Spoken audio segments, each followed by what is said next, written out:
Amen. Malabat, salamat natin. God is good. Narinig niyo ako? Amen. Okay, so, darako muna tayo sa ating gospel. Tayo po tumayo lahat at basahin po natin yung ebanghelyo natin para sa araw na ito.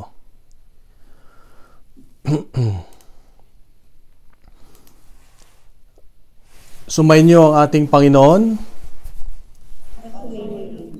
Ang ating ebanghelyo ay hango sa ebanghelyo ni San Marcos, Mark chapter 10, verses 13 to 16. Glory to you, O Lord. Noong panahong iyon, may nagdala ng mga bata kay Jesus upang hilinging ipatong niya sa mga ito ang kanyang kamay. Ngunit pinagwikaan sila ng mga alagad. Nagalit si Jesus nang makita ito at sinabi sa kanila, "Pabayaan ninyong lumapit sa akin ang mga bata. Huwag ninyo silang sawayin sapagkat sa mga katulad nila naghahari ng Diyos. Ito ang tandaan ninyo. Ang sino mang hindi tumatanggap sa paghahari ng Diyos tulad ng isang maliit na bata ay hindi mapapabilang sa mga pinaghaharian niya." At kinalong ni Jesus ang mga bata. Ipinatong ang kanyang mga kamay sa kanila at pinagpala sila. Mga kapatid, ito ang mabuting balita ng ating kaligtasan. Amen. So, maupo po tayong lahat at bagong lahat, simulan po natin, dasalin natin yung unity prayer na tinuro ko sa inyo noon. Ang prayer na ito ay napakalakas na panalangin para palayasin ang mga masasamang espiritu na gumagambala sa atin. Lagi nating dasalin ito at tayo ay poprotektahan ng Diyos palagi. So, dasalin po natin at ididikta ko tapos sumunod kayo. Our dear Lord Jesus, may our feet journey together. May our feet journey together. May our hands gather in unity. May our hands gather in unity. May our hearts beat in unison. May our hearts beat in unison. May our souls be in harmony. May our souls be in harmony. May our thoughts be as one. May our thoughts be as one. May our ears listen to the silence together. May our ears listen to the silence together. May our glances profoundly penetrate each other. May our glances penetrate each other. And may our lips pray together to gain mercy from the eternal Father. May our lips pray together to gain mercy from the eternal Father. Amen. Amen. Amen. So, mapuputan na maayos at pakinggan natin ang ebanghelyo ngayon. Alam niyo po, kumusta na po kayo lahat pala? Kumusta na kayo sa Japan? Ako po ay narito na sa Amerika, nakauwi na uli after mahigit isang taon dyan sa Japan. At hanggang ngayon, ang aking spirito ay gumagala pa rin sa Japan. Hindi makalipad-lipad pabalik dito. Kaya halos gabi-gabi, kung minsan napapaniginipan ko pa rin ang Japan, kayo dyan sa Japan. Dahil napakagandang experience ang ipinaranas ng Diyos sa akin nung ako po ay nandyan. At ako ay nagpapasalamat dahil marami akong natutunan lalo na sa spiritual na pagpapalalim. At naging biyaya kayo sa akin. Hanggang ngayon ay aking dala-dala. So ako ay nagpapasalamat muli sa Diyos dahil binigyan niya ako ng pagkakataon na makapagbahagi sa inyo ng kanyang mabuting balita. Kung titignan po natin yung binasa nating ebanghelyo ngayon, kung kayo po ay nagsimba kanina, ay iba yung binasa ni Father. Siguro, dahil ang gospel na ito ay para lamang sa ating mga Pilipino. Dahil ngayon ay kapistahan ng Santo Niño. Hindi po ba? Feast of Santo Niño. Sa mga Viva Pig, Senyor! yan. See? Kayong mga, lalo kayong mga nasa Visayan region ay talagang yan ay napakalaking selebrasyon sa inyo dahil ang Santo Niño. Pero ako na nasa norte ay sa aking pagbabasa at pag-aaral kung ano nga ba itong Santo Niño na pinagdiriwang natin, ay ang dami kong natutunan mula nung ito ay makilala ko. At isa nang naging parte sa buhay ko rin na every January, 3rd Sunday, 3rd week, sineselebrate natin ang Santo Niño, Feast of Santo Niño. Kapista ng sanggol na si Jesus. Sa Cebu, ito ay yung tinatawag na, di ba, merong sinulog. Sa Kalibo, Aklan, Ati-Atihan. Yan, may mga sumasayaw, street dancing. At sa mga katulad ko na hindi noon nakakilala ano nga ba itong Santo Niño, but sumasayaw ang mga tao doon sa Bisayan, ay nalaman ko na napakagandang history pala dahil dito kay Santo Niño nagsimula ang pagiging Kristiyano ng bansang Pilipinas. Dahil sa history natin, noong March 16, 1521 dumating si Magellan, di ba? At ang kanyang mga unang bininyagan na Kristiyano ay sina Raha Humabon at sa kanyang asawa na si Reyna Juana. At niregalo ni Magellan itong si Santo Niño kay Reyna Juana sa kanilang unang isang kanilang pagbibinyag. Kaya napakalaga kasi ito yung unang ito naging unang hudyat ng pagkakaroon ng Kristyanismo sa Pilipinas. Kaya tayong mga Katoliko ay talagang sineselebrate natin, binugunitan natin ito. Hindi lamang ito ay historical o parte na ng ating kasaysayan, kundi naging kultura na rin natin.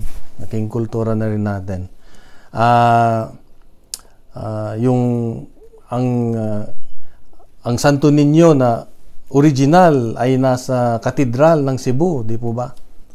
Sa aking makikita niyo dito sa aking kaliwa ay merong Santo Niño dito na niregalo sa amin ng isang kaibigan, family friend, na nanggaling pa ng Cebu. Kaya ako tuwan-tuwa every time na may ganitong kapistahan ay aking kinakausap si Santo Niño na nawa patuloy niya tayong gabayan at patuloy natin siyang tularan na isang bata.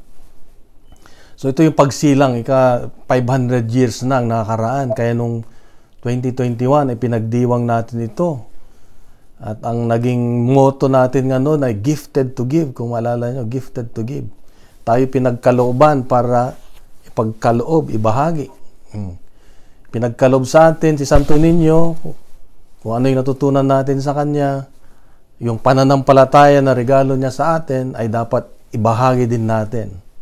Kayong mga nandyan ngayon ay ginagamit ng ating Diyos na ibahagi kung ano yung natanggap natin na regalo mula kay Santo Niño. Kaya nga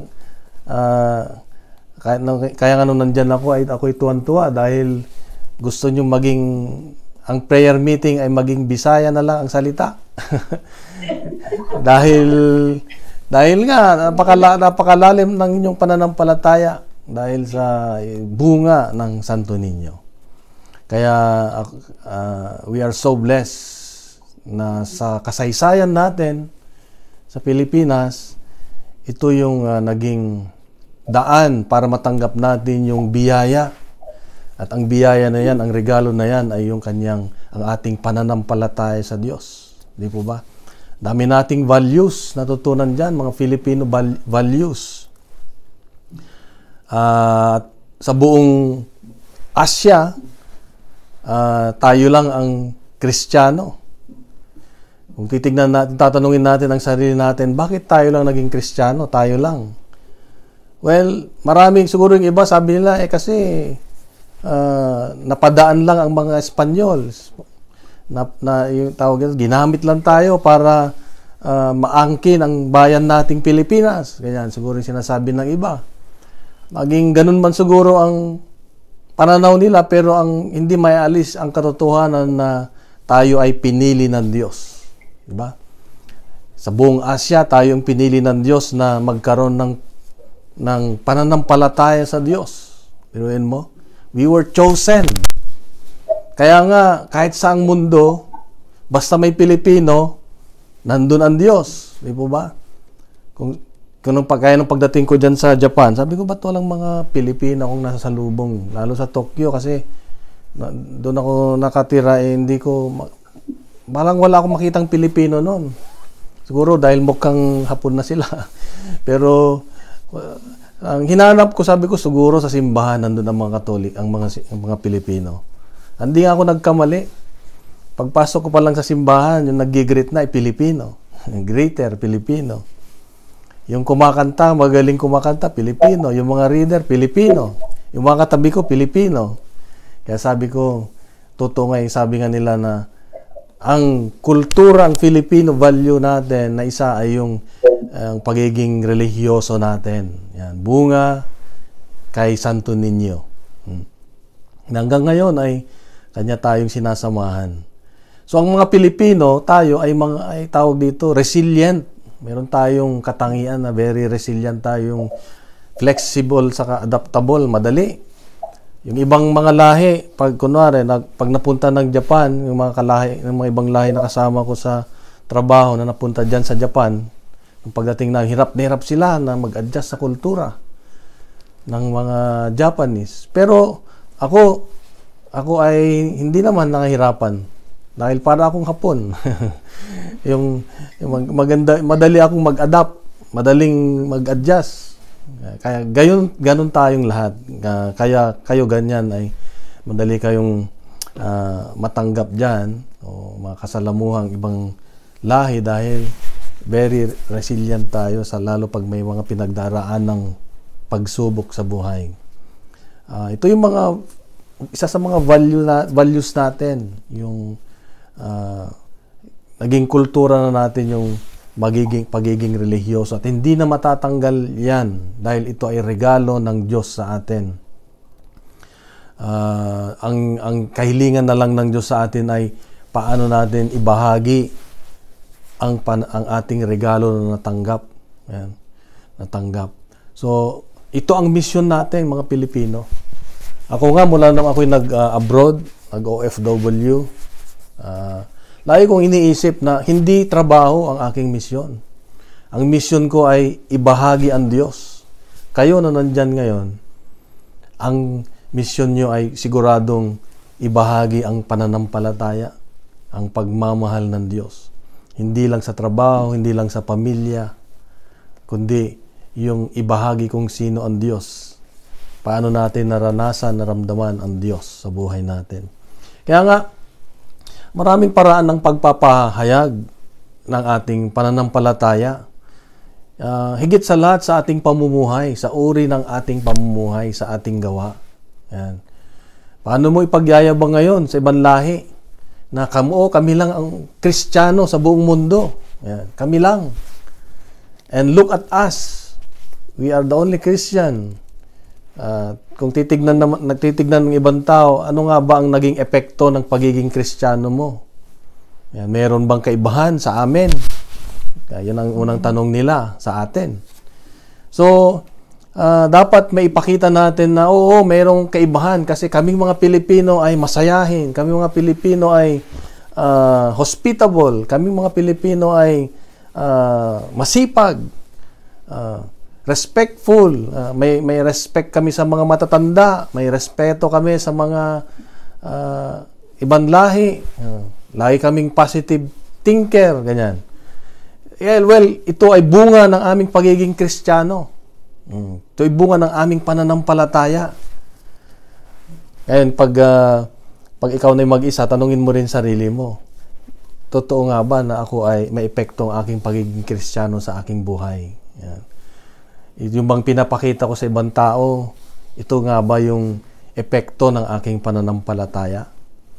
O ako ay gaya-gaya lamang? O ako ay nangangarap lamang na maging ganun? Pero hindi may kakaila kahit hindi natin, basta Pilipino, pare-pareho tayo ng nararamdaman. Kahit saan tayo magpunta, nandun palagi yung pagtanggap, nandun palagi yung pagiging heart, yung heart-warm person natin. Yan. Laging nandun, inaalala mo lagi yung kalagayan ng ibang tao. Nakakain na ba siya? Maayos ba siya? Ayan. Kumusta na? Ayan. Nandun palagi.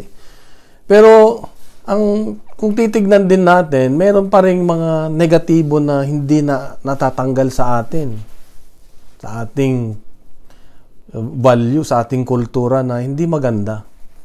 For example, corruption. Di ba ba? Sa atin ngayon, sa Pilipinas, napaka-rampant pa rin ang corruption. Sa aking experience, dahil kami ay may konting negosyo sa Pilipinas, doon ko nakita na kala ko wala na, pero hanggang ngayon meron pa rin. Ang lakas, para bang naging kultura na natin, naging tawag dito, buhay na natin na napakalungkot isipin na parang hindi na tayo nabubuhay na walang korupsyon. Na kahit sa mga pag kumuha ka ng isang business o magpatay ka ng isang business o gumawa ka ng isang proyekto sa atin, hindi natatanggal yung tinatawag na SOP, Standard Operating Procedure. Additional percent kung makipag-bid ka na kasama na yon. Sabi ko, bakit ganun? Meron pa rin ganun. Umalis ako sa Pilipinas dahil ayaw ko yung ganung trabaho, pero pagdating dito, nandun ilang taon na, meron pa rin. Well, ito yung, may mga tao pa rin kasi na hindi pa rin naisa sa buhay yung pagiging Kristiyano, yung pananampalataya. Hindi niya pa rin kayang sabihin na yung moral value ng kanyang faith, ng kanyang pananampalataya, hindi pa rin niya kayang ipagtanggol yung tama. Ang moral is malalaman mo yung tama at gagawin mo ang tama.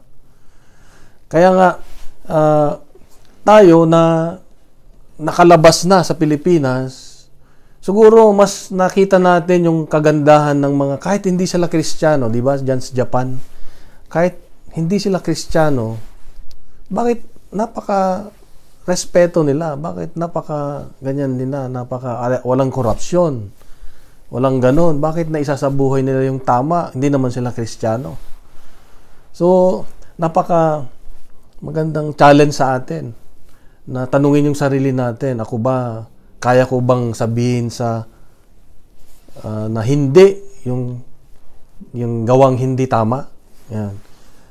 Kaya mo bang gawin yung pinapagawa sa'yo na hindi tama, na wag mong gawin? Can you say no? Ganyan. Because it's against my faith. So, yun yung hamon sa atin na dapat suriin natin ang ating sarili.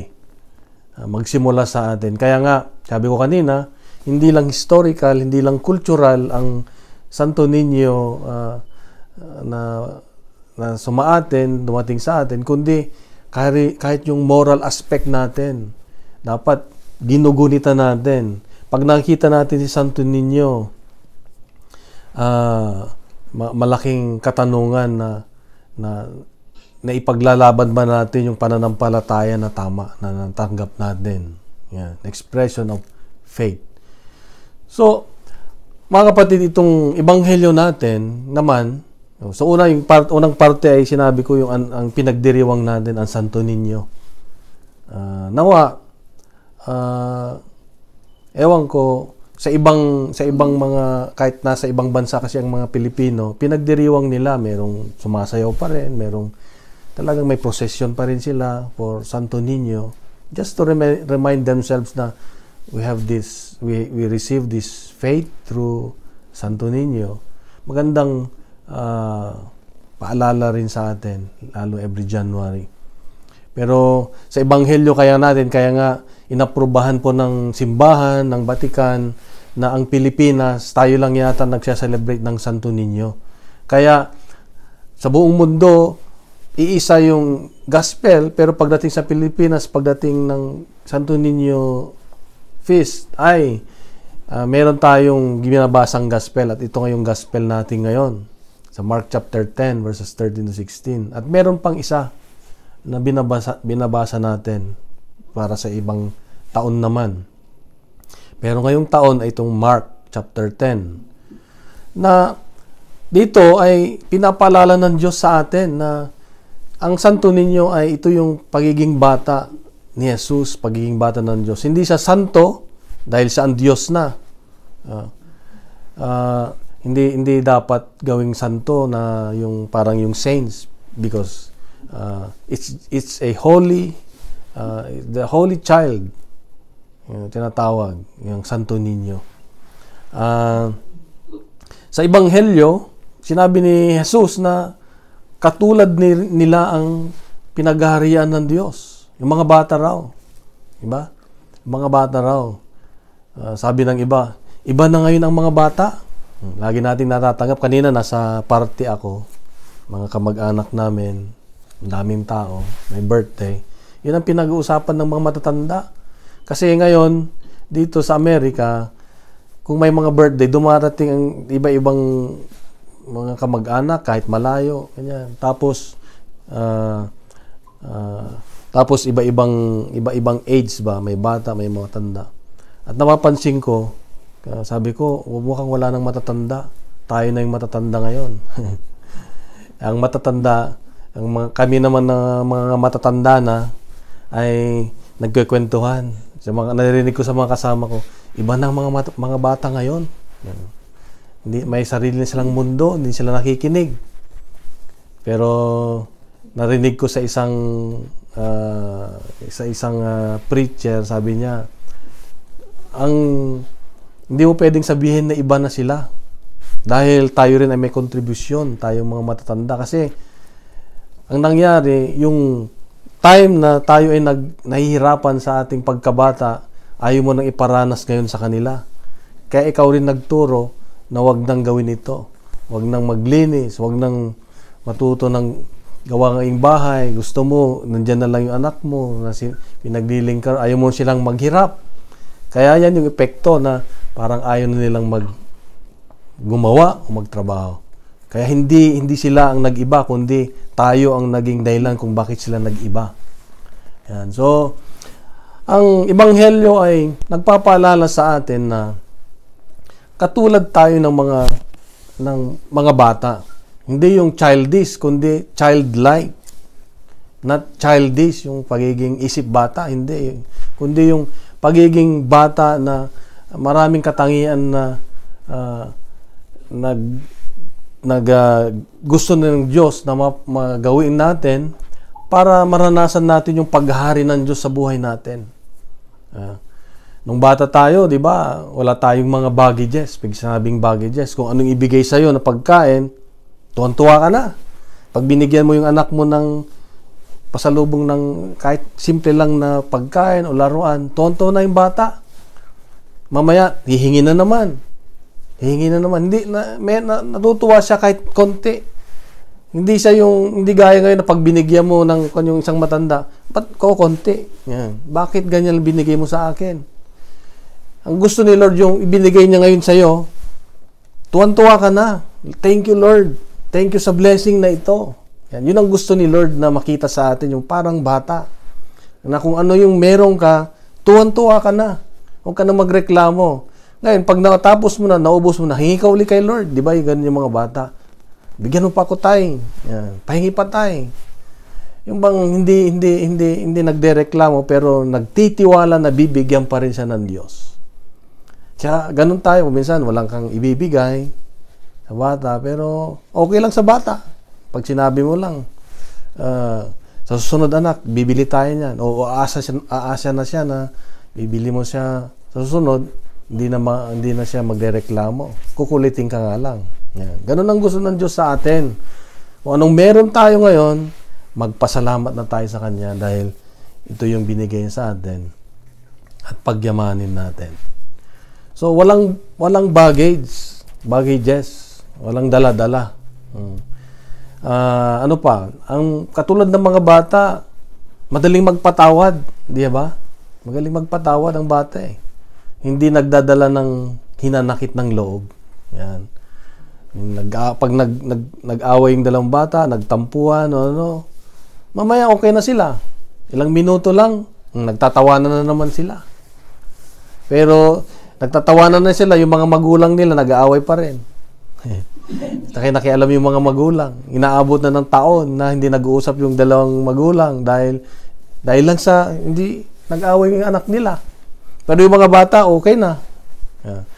So, kita natin dito yung kaibahan ng bata at saka yung tayo.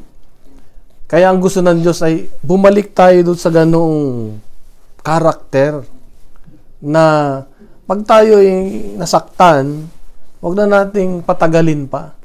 Makipagkasundo tayo kaagad. Bakit? Tayo rin nahihirapan pag hindi tayo nakipagkasundo.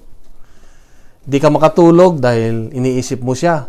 Masamang loob mo. Samantalang siya, naghihilik. Tulog na tulog. Ikaw naman hindi makatulog. O di mas maganda na lang magpatawad ka na. Ngayon, kung hindi ka niya patatawarin, so hindi mo na problema yon, di ba? Ang mahalaga, nakalaya ka na. Nakalaya ka na. So when you forgive, you will be freed. Ikaw ang makakalaya. Ikaw ang makagalaw na malaya, makakapagtrabaho ka ng maayos, magiging productive ka, masaya ka sa buhay dahil nakapagpatawad ka na parang bata. Kaya sabi ni Lord, katulad nila ang pinagharian ng Diyos. Diba? Ang mga bata, very humble. Very humble. Marespeto. Yung pag nagkamali, sorry ka agad. Pag nagkamali, very humble. Kaya nga, ito yung katangian na hiningi ng Diyos. Marami pang mga katangian ang hinihingi ang isang bata, pero ito lang yung pwede nating buklatin ngayon. At alam ko na alam nyo rin yung ibang katangian ng mga bata. Nung last week, ako at ang aking anak na bunso ay nanonood ng pelikula sa Netflix. Yung Survivor. Alam niyo yun, Survivor. Ito yung labanan ng millennial saka Gen X. Alam niyo man yung Survivor, kung sino yung pupunta sila sa isang island, mamumuhay sila doon ng 39 days, na kung ano yung damit nila, yun na. Mamumuhay sila kung ano yung makikuha nila doon at may maraming mga pagdadaan ng mga challenges. Dito, pinaghiwalay yung millennials at saka Gen X. Ang millennials, yung mga taong sinilang 1980 hanggang 1994. Yan. At ang Gen X naman ay 1965 hanggang 1979. Yan, siguro 1965. Yan. Mukhang si Sister Shoni lang ang millennial sa inyo. Lahat kayo ay Gen X na na. lahat kayo dyan ay ka-age ko na, Gen X. Pero makikita dito yung approach ba nung buhay ng millennial sa Gen X. Kami tuwan-tuwa kasi yung anak ko millennial, ako Gen X. Kaya nanonood kaming pareho. Siyempre, nakikita namin yung kaibahan kung paano pag may problema, paano mag-solve ang millennials, paano mag-solve ang Gen X, ganyan. At makikita, ang gusto nilang makita kung sino yung mananalo sa kanila hanggang sa dulo. Alam nyo nanalo, millennial. Talo ang Gen X.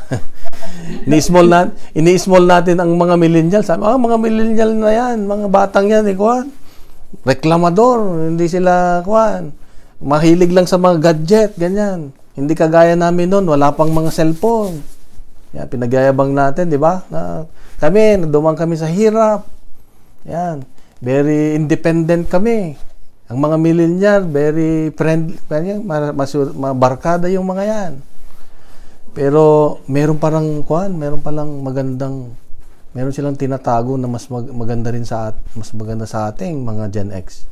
Kaya wag nating maliit ng mga millennials dahil marunong sila, very smart. Mas collaborative sila sa mga kasama nilang mga millennial, nagtatanungan, nag-strategy. Tayo mga Gen X, kaya ko to. Napagdaanan ko to. Yan. Papunta pa lang kayo, pauwi na kami. Yan nga yung mga sinasabi natin eh. Pero kaya nagtatawanan kaming mag-ama dahil sabi niya, Dad, nakita doon na talagang kahit anong age ka pala, kahit ano yung pinagdaanan mo, meron kang kanya-kanyang way of treating life na tinatawag. Kaya wag nating maliitin yung mga anak natin na kung mahilig sila sa gadget o mahilig sa ganyan, sa barkada. Yun yung time nila ngayon. Hindi mo pwedeng pagpilit yung kung saan kung noon ka. Meron akong kakilala na ganyan eh. Yung anak niya ay gusto niyang maging ganyan, pinipilit niya. Ayaw naman ng bata. Gusto lang yung iba na ibang uri ng buhay. Ayaw niya mag-aral. Gusto niya maging ganyan na lang. Iba yung paraan niya. Nag-aaway silang mag-ama. Hanggang hindi na sila nag-uusap. Hanggang ngayon, tinakwil na rin siya ng kanyang anak. Tinakwil siya. Pero dahil lang sa simpleng bagay na pinipilit niya yung gusto niya na ipagawa dun sa anak niya, hindi naman naayon dun sa gusto ng anak. So tayo ay mga magulang, gabay lang sa mga anak natin. Pag ginagabayan natin, ay doon natin na i-apply yung ating pananampalataya, di ba? Mas open sila sa atin. Isa sa mga nung bata ako, hindi ko makalimutan kung bakit siguro ganun na lang yung takot ko sa Diyos, malapit sa Diyos, dahil gawa rin ng aking mga magulang. Bata pa lang kami, binibilhan na nila ako kami ng yung mga librong maliliit, yung story o Bible story ni Moses, ganyan, ni Baby Jesus. May mga maliliit na libro na hindi naman, minsan lang sinabi ng nanay ko. Sabi niya, basahin niyo ito, magkapatid. Ganun lang. Iniwan na lang doon sa libro, sa lamesa. Ngayon, pag minsan dumarating siya, niyaya kami na basahin niya ng mother ko. Ganun lang kasimple, pero tumatak sa isip, sa puso namin na nakatulong yon sa aking pananampalataya. Ganun mo, hindi ipinilit ng aming mga magulang, hindi pinilit ng aking nanay, pero pinakita niya na ganyan, na magandang example, magandang story. So, it helps us to, yung makilala ang Diyos, makilala si Jesus. So, yun ang mission natin. Unahin natin ang pamilya natin. Alam ko, kayo dyan, may mga pinagdadaanan din na siyempre iba yung kultura. Pero pagdasal ninyo kung ano yung magandang way para mga anak natin, mga apo natin, mga kapatid natin, paano natin maipalapit sa Diyos na hindi natin sila pinipilit. Ibang ipagtutulakan na, magsimba ka. Ganun. Hindi kailangan ganun. Pero sa uri ng pamumuhay natin, sa pagtrato natin, mararamdaman nila yung pagmamahal na galing sa Diyos. Sila na mismo ang sasama.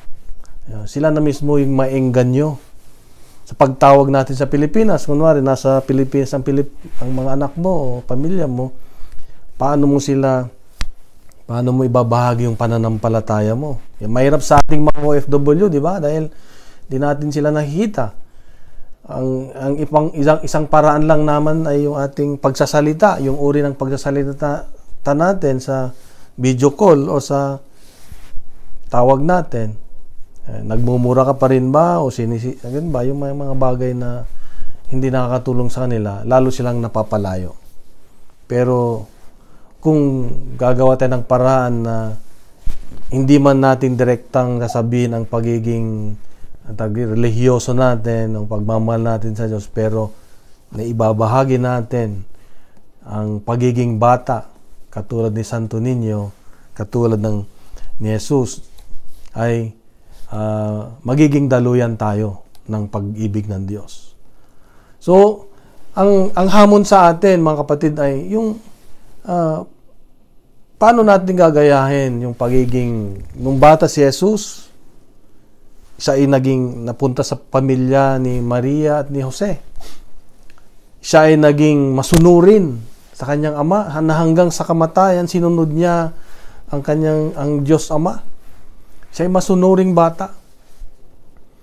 Dahil siya ay nakikinig sa salita ng Diyos. Naririnig niya ang salita ng Diyos.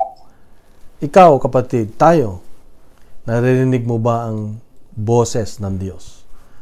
Do we hear the voice of God? Paano natin malalaman yung boses ng Diyos? Malalaman natin sa maraming paraan. Pero isa sa mga paraan ay yung konsensya natin. Through our conscience. Yung bang merong maliit na boses na magsasabi, huwag mong gawin yan. Huwag mong gawin yan. Ganyan. Then, pag ginawa mo na huwag gawin, ay marunong kang makinig sa iyong konsensya, matututo kang makinig sa boses ng Diyos. At pag tayo natutong makinig sa boses ng Diyos, ano mangyayari sa atin? We become the bearer of grace. Yung grasya ng Diyos ay aagos sa atin. Kaya magtataka ka na lang kung ikaw ay sumusunod sa kalooban ng Diyos. Bakit ang buhay ay ang gaan? Diba? Bakit ang buhay ko ngayon ay kahit maraming pagsubok, napakagaan yung pinagdadaanan ko?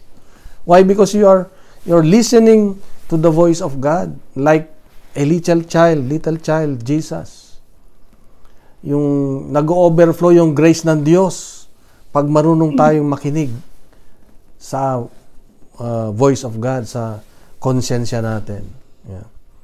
So, mga kapatid, ito yung ating pasalamatan at pagnilayan na una, Santo Niño ay pasalamat tayo kay Santo Niño. Pasalamat tayo kay little Jesus, little child Jesus, holy child Jesus, na dahil sa kanya naibigay sa atin ang pananampalataya. At pasalamatan din natin siya dahil ang Diyos, dahil tayo ay hinahamon ng Diyos na maging katulad ng isang bata na marunong makinig, na masunurin sa ating Diyos. Gawin natin siyang sentro ng ating buhay at ang grasya ng Diyos ay bubulwak sa atin. Pag sinabing grasya ng Diyos, kahit hindi mo hinihingi, ibibigay niya. Magtataka ka na lang, bakit hindi ko naman hiningi yon? Pero binigay pa rin ng Diyos. Hindi mo deserve. Ang grace is hindi mo deserve, pero binigay ng Diyos. Alam mong makasalanan ka, pero bakit pinatawad ka pa rin ng Diyos at bumubulok ang grasya ng Diyos? Dahil natuto kang humingi ng tawad, magpakumbaba, at makinig sa salita ng Diyos. So mga kapatid, ito yung ebanghelyo natin, ito yung pagnilayan natin, nawa may isabuhay natin ito. Maging bata. Yung mga bata sa pamilya natin, ilapit natin sa Diyos. Sama natin sa simbahan. Kahit sila ay nangungulit, sila ay hindi nakikinig, okay lang. Isama natin. Dahil sa pamamagitan na yan, nakikita na rin nila. Nakikita na rin nila ang Diyos.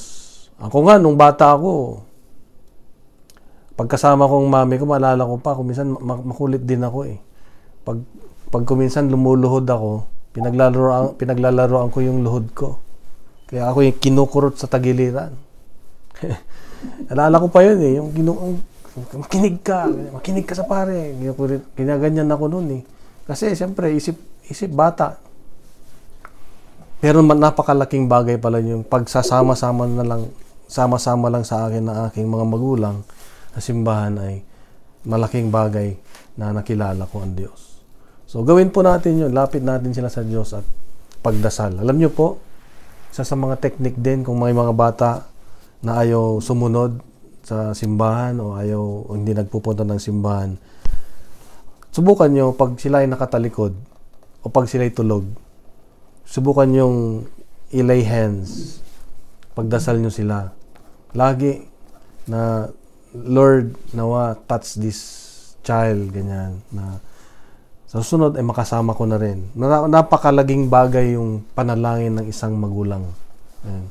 Hindi lang yung utusan nating sumama, kundi sa likod nito ay hingin natin ang kapangyarihan ng Diyos. Yung hindi mo kayang gawin, gagawin ng Diyos. Hingin mo lang ang kanyang kapangyarihan. So mga kapatid, ay maraming salamat po sa ating lahat. At nawa, makakabisita ako muli sa inyo dyan sa Japan. Nawa ay pag pinagdarasal ko na pag nag-open yung project namin sa bandang June, siguro makasaglit ako. Nawa. Yeah. Pero maraming salamat at God bless po sa ating lahat. God is good. Huwag po tayong tumigil. Huwag tayong humiwalay sa community. Please. Ako nga, kahit nasa Amerika ako, pinipilit ko, natutuwa ako pag ganyan na ako'y nakikiisa sa community, gaya sa inyo. Dahil lumalakas ako, yung aking pananampalataya. Isipin nyo na lang yung isang walis. Yung walis na mag-isa, hindi pwedeng magwalis yun, mahina. Pero pag sinama mo sa isa maraming walis, ting-ting, magsama-sama yun, malakas ka. Hindi ka makakapagwalis ka. Diba? Ganun ang isipin natin. Ang apoy din. Ang apoy, pag hiniwalay mo yung isa, mamamatay. Yan. Ang pananampalataya mo, mamamatay ka kung hiwalay ka sa community. Pero pag nandiyan ka lagi, yung pananampalataya mo, yung pagmamahal mo sa Diyos ay laging nag-aalab. So, isipin natin yun palagi, mga kapatid. So, Happy Feast Day of Santo Niño. At God bless po sa ating lahat.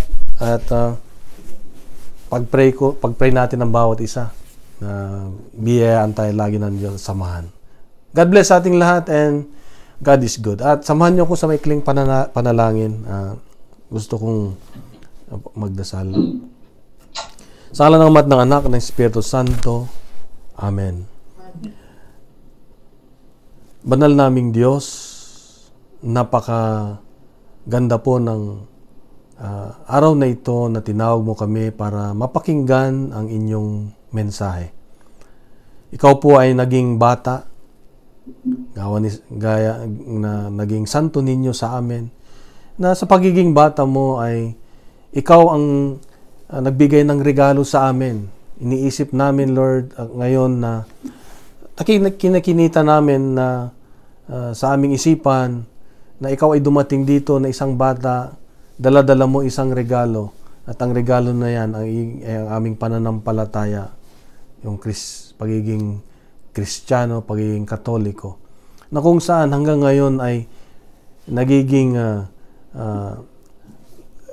daluyan ng aming kalakasan upang makapamuhay na umayon sa iyong kalooban. At ganun din, magamit mo kami na magdala ng misyon na ibahagi ang iyong pag-ibig, ang iyong pagmamahal. So tulungan mo kami, Panginoon, na magawa namin, magampanan namin ito. Lord, we thank you for this opportunity. Thank you for the gift of faith. Thank you for loving us. Thank you, Santo Niño, for loving us. Thank you for being so good to us. Huwag mo kaming iwanan, samahan mo kami lagi. Mama Mary, please continue to pray for us, continue to be with us. Ang lahat ng ito, Ama, ay aming kailingan sa iyo sa pamamagitan ng iyong anak na si Jesus kasama ang banal na Espiritu Santo magpasawalang hanggan. Amen. Sa ngalan ng Ama at ng Anak at ng Espiritu Santo. Amen. God bless sa ating lahat. God bless. Maraming pong salamat. God is good. God is good. Okay. Ano yun?